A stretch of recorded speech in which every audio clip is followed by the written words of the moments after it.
is out to meet him. For 65 years, it's been a Charlotte institution. Not another furniture showroom like this. Generations of customers have come and gone. All my friends are amazed that A, he's still here, and B, he's still here at the store. But on October 31st, the Colony Furniture Store will close its doors for the final time. Frankly, I think it's a shame for Charlotte. Come November 1st, the store will fall silent. It's time. The time's right. That's because Merrill Gaddis has decided to retire a few weeks shy of his 91st birthday. Opened in 1950 at the corner of Colony and Selwyn, the Colony Furniture Store took its name from the street it was on. Gaddis opened the store after serving in the U.S. Navy during World War II. When the Charlotte native returned home from the war, he somehow found himself working in the furniture business. A friend used to say he decided he would stay in the business until he found something else he liked better to do, and I never found anything that I liked better to do, so I stayed in the furniture business. After nearly a decade at its original location, Gaddis took the store and the name to its current spot at 811 Providence Road. That's where he's been serving customers for more than half a century.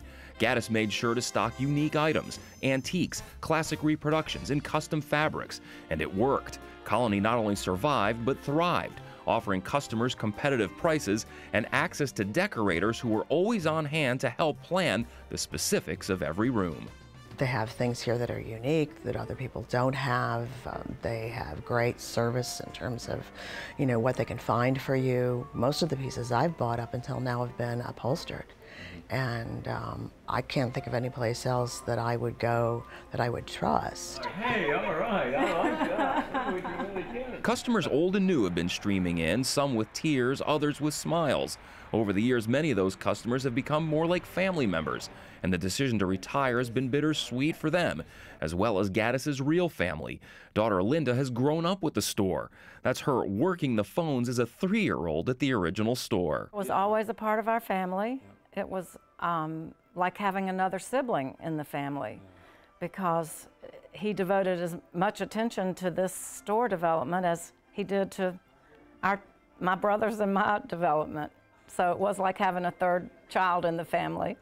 Funny thing is, Linda has already retired from her profession, while her dad has just kept on working. I've already retired. Yeah. My husband has too, and Dad just kept on going. We called him the Energizer Bunny because he refused to give in to illness. He refused to give in to the hard economic period. Even at 90 years old and 65 years in business, the decision to finally retire didn't come easy for Gaddis. He put it off for many years because he simply enjoyed what he was doing and felt an obligation to his employees. So why now? I decided I would rather walk out than be rolled out on a gurney. That's really what made the decision. Almost 91. In a few weeks I'll be 91, and I decided that was long enough. Come November, Gaddis says he wants to relax and do some traveling with wife Gail, who spent 45 years working in the store herself as vice president and art decorator.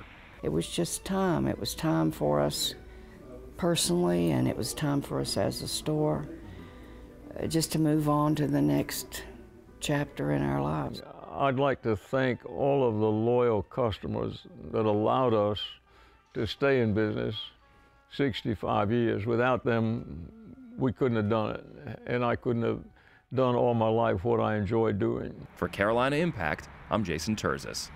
What an incredible career. Thanks so much for sharing that story, Jason. Colony Furniture closes October 30th.